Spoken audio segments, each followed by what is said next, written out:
Welcome to another Studio Sundays, where often I am working on costuming, and when I'm working on costuming, I think. And when I think, I have thoughts to share. So today's thoughts are around feedback as a dancer. And I know the thought of putting yourself out there for feedback can be a little scary sometimes because you're opening yourself up to being observed and critiqued.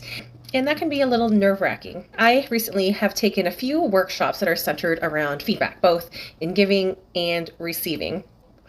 When I perform, the feedback that I tend to get is either an immediate reaction from the people that I performed for, and usually they'll say things like, I love your performance, I like how sassy you were, I like what you did here.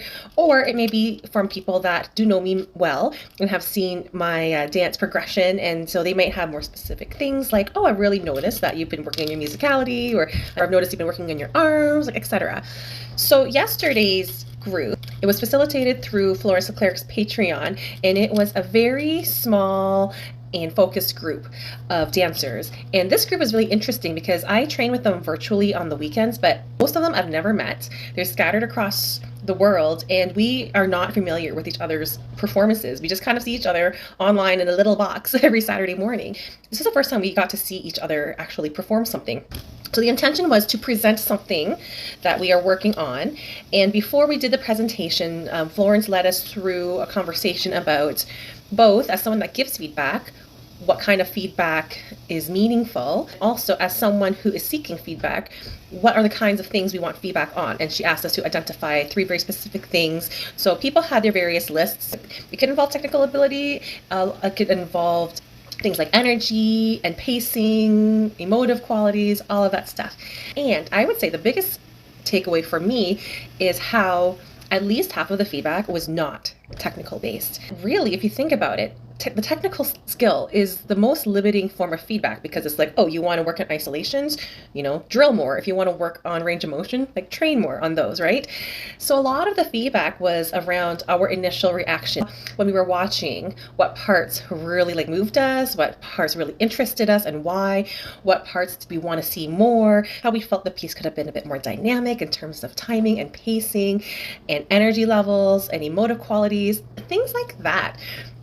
The other workshop I took was with Audra Simmons, who I've studied with many times over the past decades. It was a 2-part workshop, and before the second workshop we were given homework, and we came back and we each presented to her what we worked on, and then she did an individual inquisitive inquiry. It could be about our intention, it could be what were we trying to convey, it could be what was the musical texture or quality that we're trying to emote, what is the emotion that we're trying to invoke, and how are we using our bodies to do that? She asked a lot of questions that we may not have thought about when putting together our work.